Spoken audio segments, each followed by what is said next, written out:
Okay, good morning, B team, quarantine people, and virtual kid. That'd be you, Damon. All right, so here's what we've done today. We've passed out all the new work for chapter 14 and 15.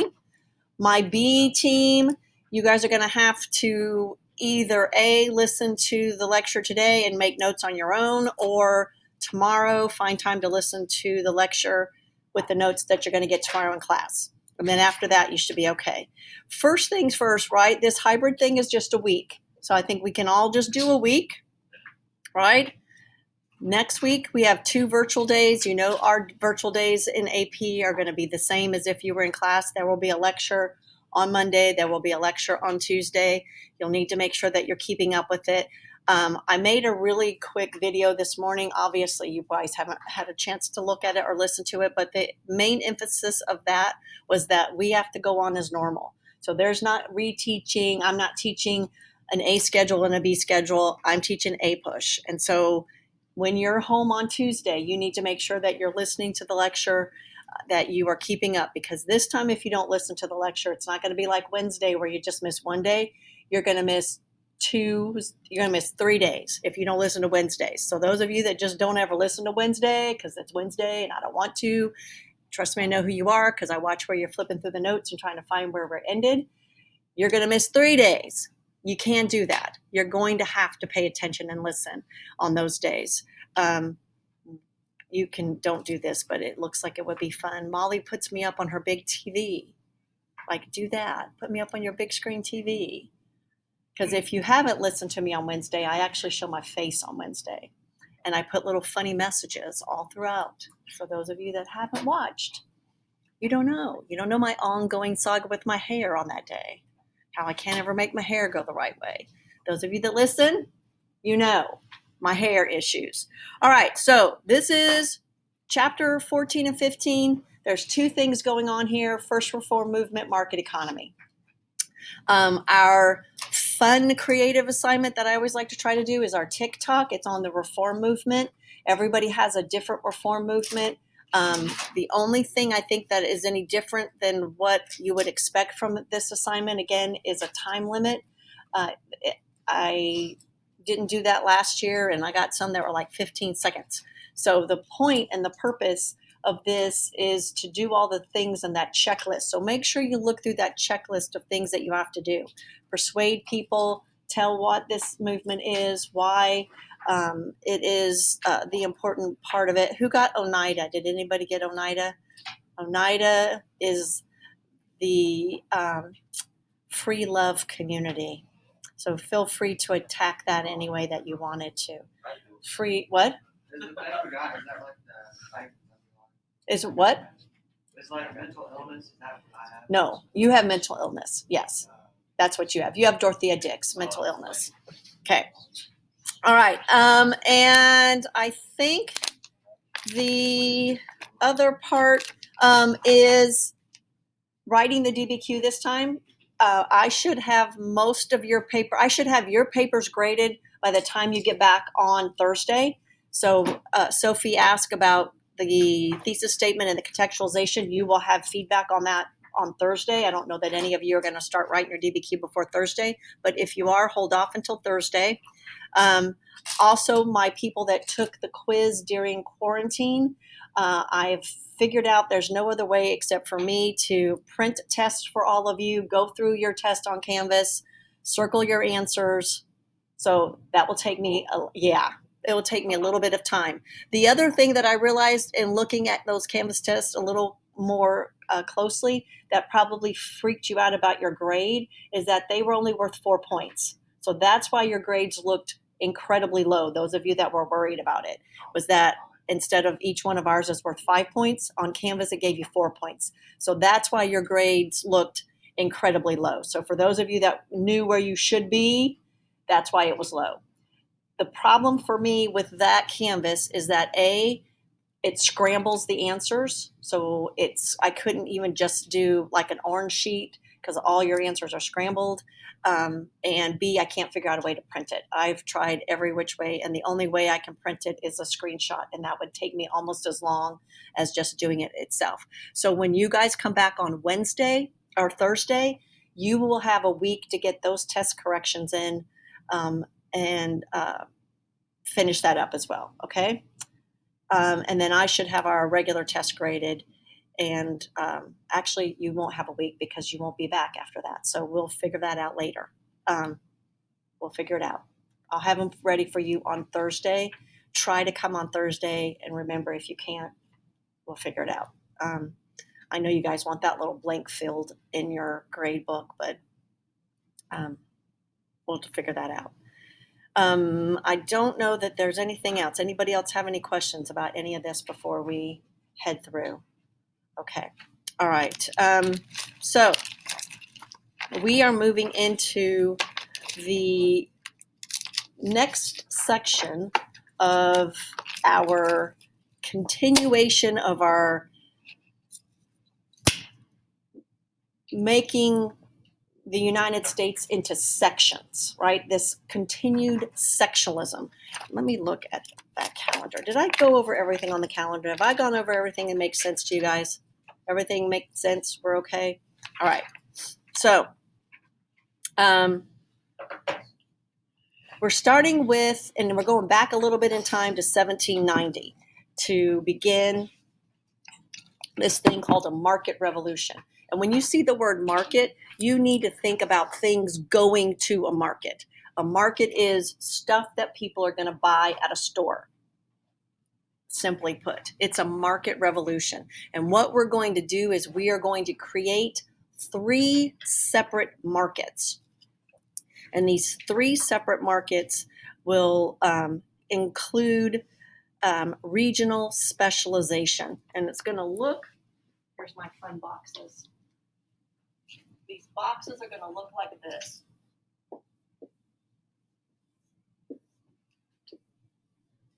This is the north, and they're going to be industry. South, cash crops. And west, agriculture. To eat. I don't know any other way to put that. I don't know what you call agriculture that you eat, but food. So that is our specialization. So people listening at home, I just drew 4 boxes on the board. North industry, south cash crops, and west agriculture. What did I say? Oh, it's 3. Numbers, people, numbers. So this market revolution has these 3 sectors that are all specializing in one particular thing. It is never good for your economy to be one sector, but that's what we're developing at this time period. The other part of this is how to interconnect those 3 sectors. How are you going to move things back and forth between those 3 sectors? The cash crops in the South, particularly cotton, need to move to the north for the textile mills. How are they going to get there? Who's going to build that? Henry Clay tried to do that with his American system and federal dollars supplying that money. And what Congress said is no, states need to do that. States need to be responsible for that. So we'll look at that as well. So under this idea of the market revolution, and here's another word in that first sentence, antebellum. Antebellum means pre-Civil War, which is why that's so weird. That I think they changed their name, right? Lady Antebellum, pre-Civil War people. That's in my head. I always said Lady pre-Civil War instead of Lady Antebellum. I thought it was always so strange. Okay, antebellum, College Board loves that word. They will use it often. And it just means everything before 1860. You should know that date as well. We obviously don't have to know dates in this class, but you do need to know 1860. 1860 begins a civil war. It's what is going to radically change the course of our country. All right, so and antebellum America encompassed several areas. Industrial Revolution. We're getting ready to have our real first industrial revolution. It's only going to happen in the North. We're going to have a transportation revolution. Roads, canals, steamboats, railroads. And again, most of that is going to happen in the West because the West is the one that's the most isolated. That road, that Highway 40 road that we drive on, with great regularity, that's part of that first national road that will start in Maryland and head to St. Louis. And again, an important part of movement in the West. Change from subsistence farming to large-scale cash crop farming. And then the creation of the national market economy, regional specialization, and it says east, west, and south, but I always use north.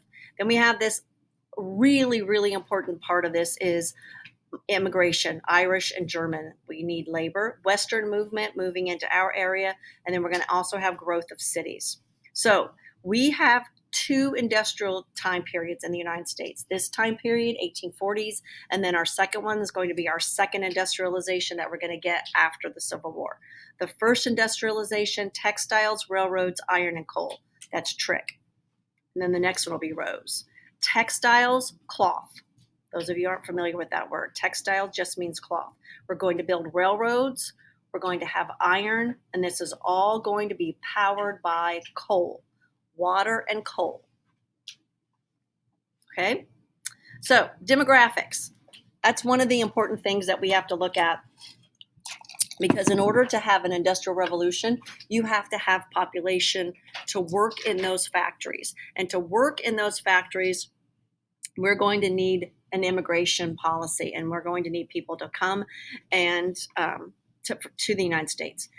By 1860, and now at this point, because our next chapter will be slavery, and then the chapter after that is revolution or Civil War. So we're 2 chapters away from our Civil War beginning. So everything in this chapter is going to go up to 1860.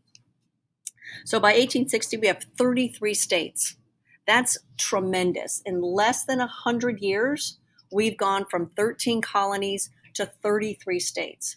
Remember, to be a state, you had to have 60,000 people to move from a territory to a state. That's a lot of people. It is a tremendous explosion of growth. U.S. population is doubling every 25 years. Natural birth, please look at 2A. Natural birth accounts for most of this population. We still have a large immigration population, but most of this is births. And the reason being is that unlike Europe, where people have a lot of babies and half of them die, we have a lot of babies and hardly any of them are dying. The reason being is we have widespread out areas. We're not cramped all up together. We have a high standard of living. We have access to good food. We have shelter. And in general, people in the United States at this time have a better quality of living than they do in Europe. Immigrations will add hundreds of thousands. So again, we are adding immigrants, but it's not what is fueling this population explosion. The United States was the 4th most populous Western country behind Russia, France, and Austria. In 100 years, in less than 100 years, we are the 4th most populous nation. Again, that's fairly important. And by 1860s, 43 U.S. states had above 20,000 people, compared to in 1790, only 2. So again, we're building these big cities. One of the things of this population growth is Irish. And again, most of us in here, I would venture to say, most of us in here probably have some to a large DNA made up of Irish. The United States has more people of Irish heritage than Ireland. Let that sink in. We have more people in the United States with Irish DNA than they do in Ireland. So again, why does that happen? If you remember from AP Euro, my AP Euro people, we are in the middle of the potato famine. That happens in the 1840s. And those people seeking to get away from that famine are coming to the United States. Becomes the single largest group of immigrants to the United States between 1830 and the Civil War. They are a gigantic population explosion. And again, flipping the page, we don't like them. The top of page 2 came to larger cities, and they can't afford to move west. So the 2 cities that they will heavily populate will be Boston and New York. They get here and they can't move. They do not have a penny in their pocket. So when they arrive in those cities, that's where they stay. And as a result of that, they become incredibly discriminated against for 2 reasons. The first, most important reason is because they're Catholic. They are hated by Protestants. Hated. Which that nativist group, that nativist know-nothing political party, their targets will be Irish Catholic. Hate them. Signs will pop up for jobs and employment and places to live, and it will say, Irish need not apply. Catholics need not apply. And again, that idea is a long-held Protestant holdover from, guess who, our Puritans, who were not welcoming, who were not tolerant. Let that sink in, please. Again, not welcoming, not tolerant. So, the Irish, when you are a group that is hated and everybody hates you, you got to find a group that you can target your hatred towards. And the Irish, in turn, will hate freed blacks. So the freed blacks that will live in New York City and the freed blacks that will live in Boston will become the target of hatred from the Irish. So we have this trickle down of who's better than who hates who the most. And it is going to explode in 1860. Again, explode. Anybody take me up on the idea of watching Gangs of New York yet? Okay, I'm telling you. You watch the Gangs of New York before this test and you will learn a lot. A whole lot. We're going to have race riots between the Irish and black dock workers. They do not support abolitionism because they do not want any more competition for jobs. So a brief hold on how jobs were gathered or were taken by Irish and blacks, especially dock workers. So dock workers are the people who take the stuff off the ship and throw it on the docks. It's heavy, hard work. It's not steady work because you only can work if a ship has pulled into port. And so what typically happens for dock workers is they come to a gathering place in the morning, and whoever is the harbor, who's ever in control of that group of people will say, I need 20 people to work today. And he just randomly picks out of the lot 20 people. Typically they start with kind of a bidding war. Who can work for $1 a day? Who can work for 50 cents a day? And the poorer you are, the longer you hold your hand up, right? You don't have any money. My hand's staying up. I'll work for 10 cents a day. I don't have anything. And so it would pit these very poor Irish people against these very poor freed blacks. And that's where that animosity would build up in. If I am in charge of finding the workers for the docks, I want that competition because I want to get that price per hour or that price per day as low as possible. Probably because I can pocket it. Like I'm sure my boss told me, find workers that'll work for $1 a day. If I can find someone that works for 75 cents a day, my boss is going to give me the $1 a day and I'm going to pocket that extra money. So that's the way jobs were done. It wasn't like you have a job, you show up every day. You basically every day had to apply for those jobs, and it was serious competition. And so again, that tends to pit those people against each other. The secondary part of, if we can talk about maybe why Irish were discriminated against because they were Catholic, is the idea that most Catholic families were very large. The Catholic Church prohibits any kind of birth control. It's part of the fundamental teachings of the Catholic faith is that procreation or sexual activity is for the sole purpose of making children. That's why you have and engage in that activity. And so typically there are large families of Catholics, which mean a large number of people to compete for jobs. The Catholics will send their kids out to start working. I shouldn't say it like that, but Irish will start sending their kids out working as soon as they can. And so they begin competing with adults for jobs. So as you'll see in 5, that second bullet point, rather than going to school, children often work to help the family buy a home. So with a Catholic family, you have a lot of workers, and again, all contributing to move up this social ladder. The other thing that makes the Irish Catholic immigrants different than our other immigrants, and you need to make sure you remember that, is 6. Irish are politically involved. We are not going to get this with other immigrants. Irish will be very politically involved, and it again is telling again about the place where they come from, that they are allowed to participate in those activities. And the Irish will control the political machines. So the Irish are going to come in 1840 and be the most hated, despised, despicable groups of immigrants. And in less than 2 generations, they will control Boston. They will control New York City. And they will have a control over those cities that will last well into the 20th century. In some places, probably still do, especially Boston. They will control all aspects. They will get into places like the Boston Police Department. They will get into the commissioner's offices, and they will control politics. And again, they'll dominate police departments. They'll count on the Irish vote, easy to count on the Irish vote by criticizing Britain, and they will become a major, gigantic force in the Democratic Party.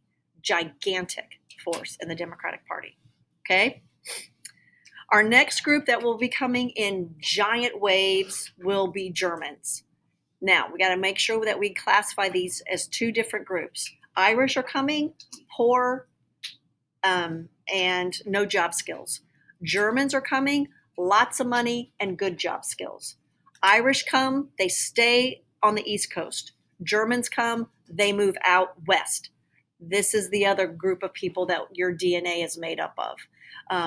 This part of the country, this Midwest part, is heavily Germanic. And it is because Germans are moving out of Germany because this is the time period that all those Germanic states are warring with each other and coming close to being a country. So they are getting the heck out of Dodge. They have money. They're well educated. They have good job skills. They don't stay on the East Coast. They move to places like Jasper, Indiana, and they move to Michigan, and they move to Minnesota, and they move to Wisconsin, and they establish very Germanic towns with very Germanic traditions. Irish are coming. They're trying to assimilate and become Americans as soon as possible. Germans come. We don't want to be like you guys. We're going to be separate. So that's the difference. Again, over 1.5 million come to America, become the largest group of immigrants by the 20th century. So by the 20th century, they become the largest. And again, fairly certain that just about everybody here has some Germanic heritage.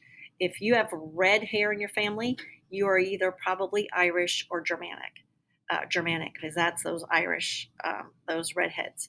25% of all Americans have German ancestry. That's a lot. That's a whole lot.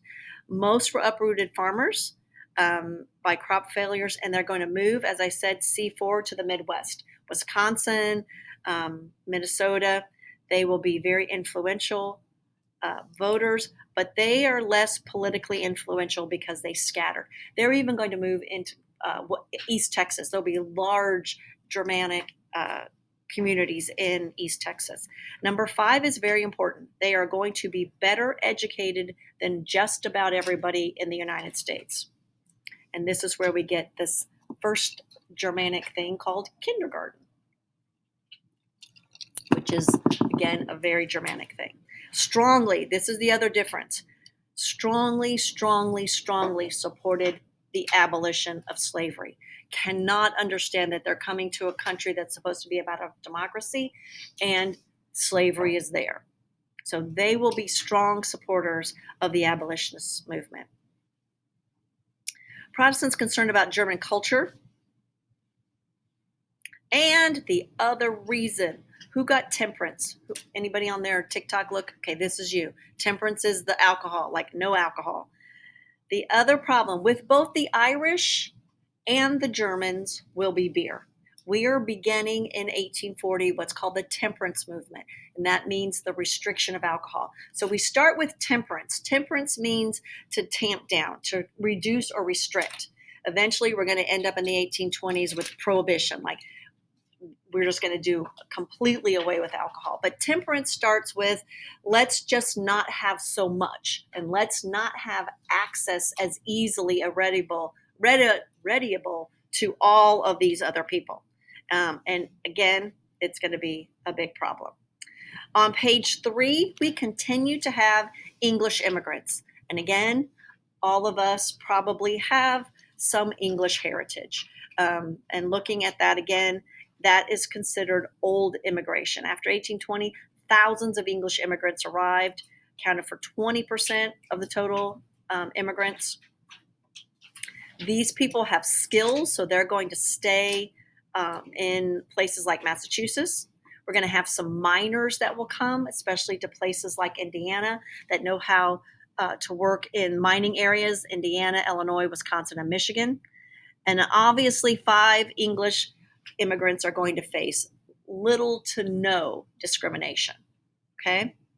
So those are the immigrants that are coming. It is also important to know we have no immigration laws. There is nothing that stops any immigrants coming in and saying, where are you coming from? What's your name? Do you have papers? Our immigration policy is you get to the United States, you stay here 5 years, you're a citizen. Simple, easy, and that is, again, the policy that we will have until the late 1800s. So we got all these people coming, lots of them coming, lots of them with different accents, with different customs, and as a result of this, we get this thing known as nativism. And it is very simple. The definition, simple, easy, hatred of foreigners. Not a dislike, not discrimination, hatred. It is not a light look at, oh, these people are weird, I wish they'd go back. This is hatred of foreigners. Irish and German immigrants offended many Protestant nativists, and again, these are all Protestants, feared immigrants would overpopulate and unduly influence politics. Irish and a large minority of Germans, Irish and a large minority of Germans were Catholic and viewed as a foreign church controlled by a pope. And that is, again, the issue, the church and the pope.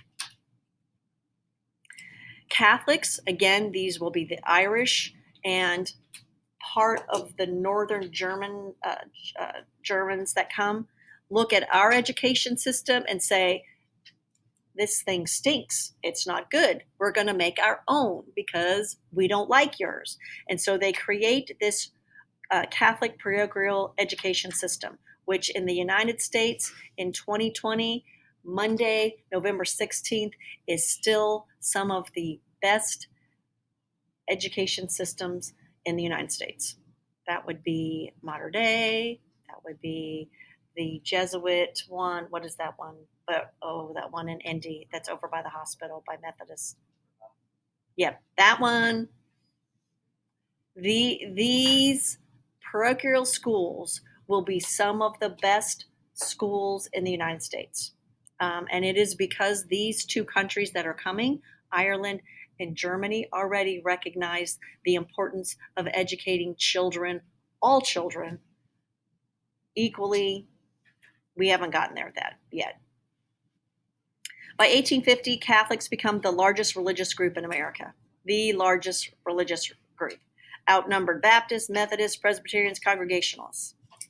And as a result of this, in 1849, extreme American nativists form the Know Nothing Party. Political parties are always a really popular test question, because they're weird. They have weird names. They're not around anymore. You have to really know the backgrounds of the political party to understand. And this Know Nothing Party is a really popular one as well. They are a political party based on a very slim ideology. Restrict immigration and naturalization, and we want to get rid of every poor immigrant in our country. Simple. That's all they want. So they want to put some kind of immigration laws in place. We don't have any. They want to restrict who can be nationalized. Right now, to be nationalized, you just have to live here 5 years. There's no test. There's no paperwork. You just live here. You're a citizen. And we want to get rid of poor aliens. And again, poor meaning what, right? Everybody in this room has a different definition of poor based on your current lifestyle. What would be poor to you? What's poor to someone else? And allowing a government to make that dictation or allowing a political party to decide those factors is fairly dangerous. Mass violence. The Know Nothing Party will be violent. And 4C, they become extremely influential. This is not a fringe movement. This is not a political party that pops up and goes away. They are on the verge of becoming the second major party. It says a lot about what's happening in the United States in that time period when we have a political party based on the hatred of foreigners almost becoming the second major political party. Okay. All right. Questions about that, anybody? Questions? Okay. We will stop there. I think I've got everything. Anybody have questions about assignments or anything else as we... Okay. The other thing, let me add this. It does take me a while to get, not me particularly, but here's the process that will happen. I'm going to shut this recording down. It has to process in my little Screencastify. Then I have to upload it to YouTube. And then from YouTube, I load it to Canvas. All that talking to each other takes a bit of time, but I try to post them as quickly as I can. So if you try to look at this before like tomorrow, before like 9:30, you might get just a little black screen that says this video is still processing. Come back later and watch it again. So it does take me time. Has anybody tried to watch one and got that little thing? You just need to come back in about 10 or 15 minutes and then it will show up. Okay? All right. Anybody have anything else that we need to say before I stop recording? All right.